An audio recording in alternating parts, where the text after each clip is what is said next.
আমার পরিবারের সমস্ত বন্ধুদের জানাচ্ছি শুভ সকাল। তো আরো একটি শুভ সকালে তোমাদের জন্য আবারও একটি নতুন ব্লগ আমি নিয়ে চলে এসেছি। আমি মুনমুন, ব্লগার মুনমুন চ্যানেলে তোমাদের প্রত্যেককে জানাচ্ছি অনেক অনেক স্বাগত। যে বা যারা যেখান থেকে ভিডিওটা দেখছো নিশ্চয়ই তোমরা ভালো আছো। আগামী দিনেও ভালো থেকো, সুস্থ থেকো। আর এই মুহূর্তে আমিও খুব ভালো রয়েছি। তো দেখো বন্ধুরা, ঘুম থেকে উঠে প্রথমে এখন বিছানাটা ভালো করে ঝেড়ে নিচ্ছি। আর আমাদের মতন এরকম মধ্যবিত্ত ফ্যামিলির সব থেকে বেশি একটাই জরুরি কাজ, যে নিজেদের হাতে সমস্ত কাজ গুছিয়ে সময়ের মধ্যে শেষ করা। আর এই সময়ের মধ্যে সমস্ত কাজ শেষ করার জন্য মাঝে মধ্যে একটু আধটু বুদ্ধি খাটিয়েও কাজগুলো করতে হয়। তো কোন কাজটার পরে কোনটা করতে হবে বা কোন কাজটা করতে করতে আরো একটা কাজ করতে হবে, এগুলো একটু বুদ্ধি খাটিয়ে চললে দেখবে সংসারের এত এত কাজ অনেকটাই তাড়াতাড়ি হয়ে ওঠে, মানে সময়ের মধ্যে শেষ করা যায়। আর আমরা তো আর বিলাসিতা করে কাটাতে পারবো না। বিলাসিতা বলতে বাড়িতে লোক রাখা বা কাদামাটি না ঘাঁটা বা যেটাকে বলা হয় মানে একটু সুখী জীবন। তো ওরকম করে তো আমাদের পক্ষে চলা সম্ভব না। তাই একা হাতে সমস্ত কাজকর্ম করে সময়ের মধ্যে সবাইকে খাবার দেওয়া, নিজেকে ভালো রাখা, মোট কথা হলো সংসারকে সুখী করা। তো এটাই আমাদের মূল লক্ষ্য। আর দেখো, ঘুম থেকে উঠে সেই মূল লক্ষ্যের দিকে আমরা এগিয়ে যাই। বিছানাটা তুলতে গিয়ে দেখলাম চুলটা অনেকটাই ঢিলে হয়ে গেছে। মানে ওই যে রাত্রিবেলায় ঘুমোই তখনের পর তো সকালে উঠে আর চুলটা ঠিকভাবে আঁচড়ানো হয়নি। তো দেখলাম যে ক্লিপটার জন্য না চুলটা অনেকটা লুজ হয়েছে, তাই চুলটা খুলে যাচ্ছিল বলে আরেকবার বেঁধে নিলাম। আর এখন প্রথমেই আগে ঘুম থেকে উঠে ব্রাশ করে একটু অল্প চা খেয়ে আর যেটা থাকে আমাদের উঠোনটা সেটা তো ঝাড় দিয়েছি আর গোবর দিয়েছি, কিন্তু বিছানা তোলা বাকি কাজ কিছুই করিনি। তাই আজকে বিছানা তোলা দিয়ে তোমাদের সাথে ব্লগটা শেয়ার করছি। তো ভিডিও শুরু করার আগে বড়দের জানাই প্রণাম, ছোটদের জন্য রইল অনেক ভালোবাসা।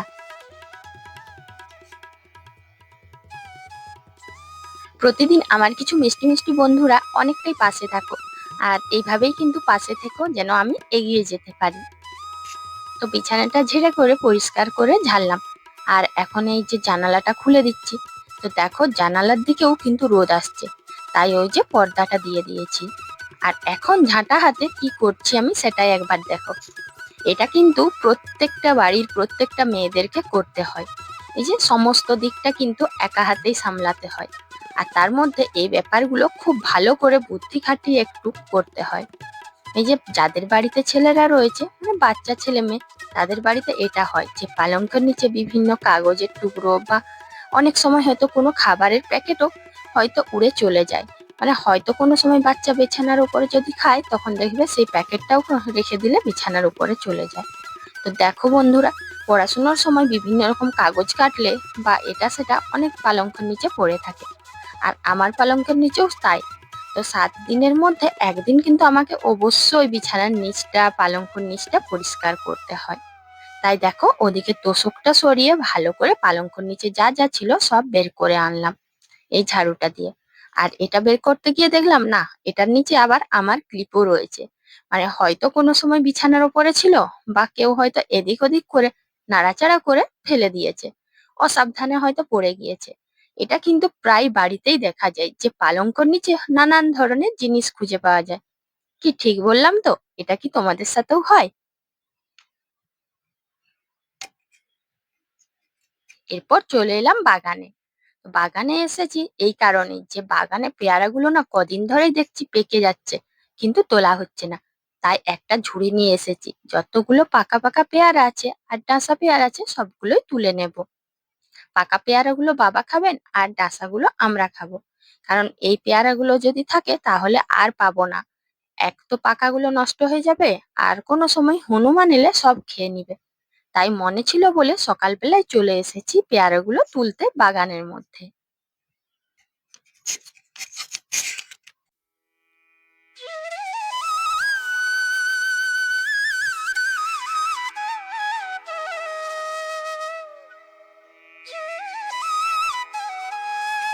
ঝুড়িতে অনেকগুলোই পেয়ারা তুললাম। তো সব পেয়ারাগুলো বাড়ির মধ্যে রেখে এখন চলে এসেছি পোড়া হাঁড়িটা মাজতে।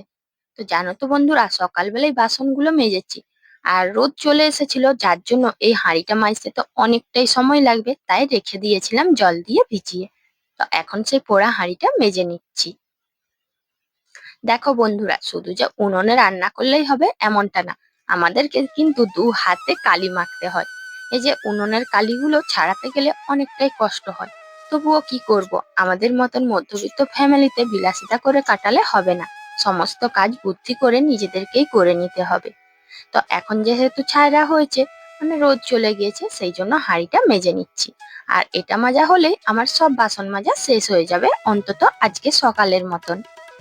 আর এইদিকে দেখো সাবানটার মধ্যে ওই যে যেটা দিয়ে মাজলাম ওটা নিয়েছিলাম বলে কিরকম কালি হয়ে গেছিল, তাই সাবানের কৌটোটা ধুয়ে করে রেখে দিলাম। এখন আরেকবার কলার বাগানের ভেতর হয়ে চললাম আমি একটা জিনিস আনতে। যেটা আনতে যাচ্ছিলাম তার সেটা না আনতে গিয়ে দেখলাম মাঝখানে এই জিনিসগুলো, এই যে টমেটো গুলো। তো এই একটা গাছেই ছিল টমেটো গাছটা, যেটা তোলা হয়নি বা ভুলে গিয়েছিলাম। আগের দিন তো দেখেছিলে যে সব টমেটোই তোলা হয়েছিল, সব টমেটো গাছ আর কি। তো এই টমেটো গাছটা বাকি ছিল, হয়তো কোনো কারণে বুঝতে পারিনি। তো এখানে দেখলাম দু তিনটে টমেটো, সেইগুলো ভালো করে তুলে নিলাম। আর যে কারণের জন্য আমি বাগানে যাচ্ছিলাম, এই যে সেই বাগানে পৌঁছে গিয়েছি, আমাদের যেখানে কুমড়ো গাছ আর লাউ গাছ লাগানো হয়েছে সেইখানে। তো দেখো বন্ধুরা, অনেকটাই দূর থেকে ছেলে ভিডিও করে দিচ্ছে, তাই একটু নড়বড় করছে। সত্যি বলতে এইসব জায়গা না স্ট্যান্ড নিয়ে একবারেই কাজ হয় না, অনেকটাই উঁচু নিচু। আর বাগান বাড়ির কাজ করতে এলে এগুলো তোমাদের সাথে শেয়ার করার জন্য কাউকে না কাউকে ফোনটা ধরতেই হয়। তো দেখো ছেলেকে ফোন ধরতে দিয়েছি আর কত দূর থেকে কিভাবে তুলছে। তো আমি ওই যে মাচাই ছিল লাউটা, তোমরা নিশ্চয়ই দেখতে পেলে, ওটাকে কেটে নিলাম। লাউটা মাচাতে ঝুলছিল, খুব সুন্দর দেখতে লাগছিল, হয়তো তোমাদের সাথে এটা শেয়ার করা হলো না কারণ অনেকটাই দূর হয়ে গিয়েছে। তো লাউটার আজকে আমি লাউ পোস্ত করব, সেই জন্য লাউটাকে ভালো করে কেটে নিলাম। আর দেখো কুমড়ো গাছগুলো লাউ গাছগুলো এতটা উঁচু হয়েছে যে আমার প্রায় অর্ধেকটা, সেই জন্য অনেকটাই ঝুঁকে ঝুঁকে দেখে করে পেরোতে হচ্ছে, না হলে আবার গাছের মধ্যে যদি পা দিয়ে দিই তাহলে গাছটা নষ্ট হয়ে যাবে। লাউটা কচি কিন্তু বেশ বড় হয়ে গিয়েছে, অন্তত দুদিন তো হবেই, তাই ভাবলাম এটার অর্ধেকটা কাকিমাদের দেবো আর অর্ধেকটা আমরা খাবো আজকে। এখন লাউটাকে তুলে নিয়ে বাড়ি চললাম।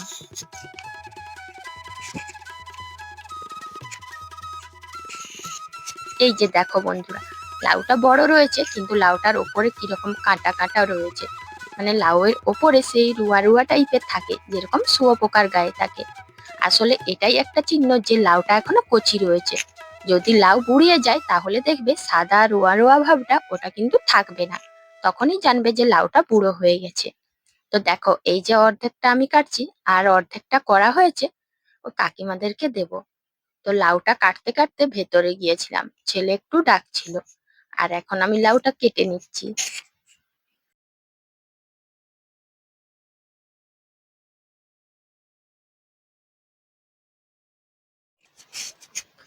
আজকে আমি স্নান করার আগে সব সবজিগুলো কেটে রেডি করে নিয়েছিলাম। দেখো এই যে এখন উনুনটা জ্বেলে দিয়েছি, আর প্রথমে কিন্তু সবজি বসিয়ে দিচ্ছি। ভাতটা একটু দেরি করেই বসাবো। আর প্রথমে কি বসাচ্ছি বলো তো বন্ধুরা, কলা মাজা। কালকে থেকেই কলা মাজাটা কাটা ছিল, তো মানে মাজাটা কাটা ছিল, আর সবজিটা তো গোল গোল করে আজকে কাটলাম।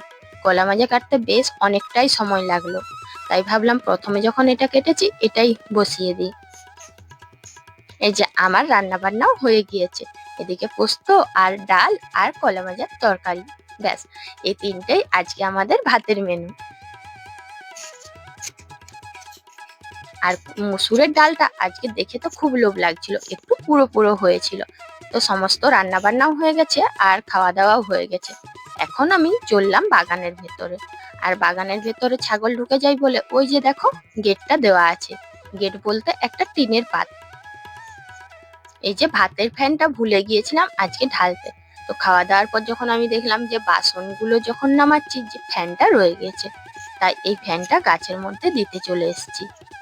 আর দেখো বন্ধুরা, তোমাদের দাদা ভাই যখন টমেটো গাছগুলো তুলেছিল কালকে, তখন ছোট ছোট যে চারাগুলো ছিল সাইডে, সেইগুলো নারকেল গাছের ধারে ধারে দিয়ে দিয়েছে, কারণ ওই মরা গাছগুলো সাইডে সাইডে এখন পুরো জায়গাটা পরিষ্কার করে অন্য কিছু লাগাতে হবে।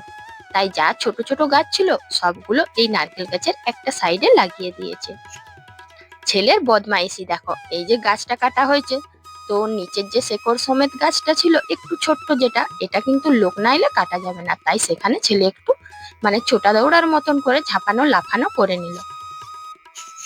তারপর দুপুরবেলায় ছেলেকে একটু জোর জবরদস্তি করে ঘুম পাড়িয়ে বিশ্রাম নিলাম একটু, আর টুকটাক কাজগুলো বিকেলের করে নিয়েছি।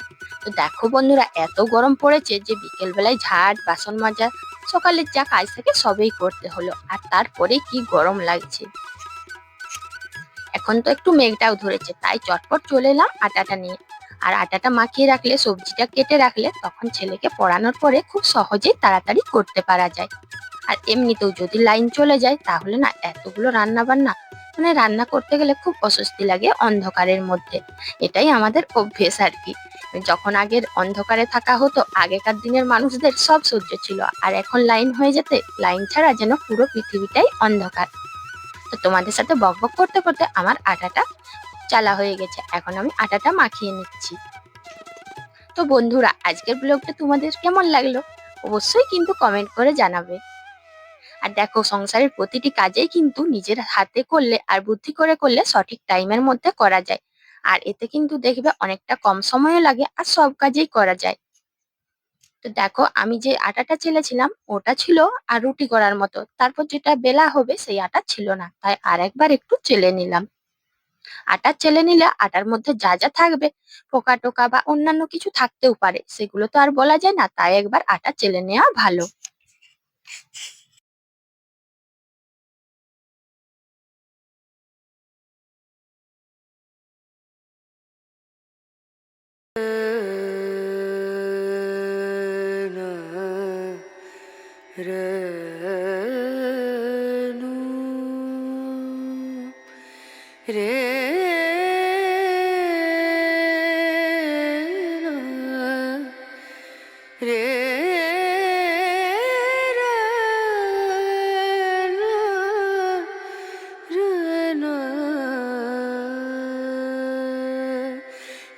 नजरिया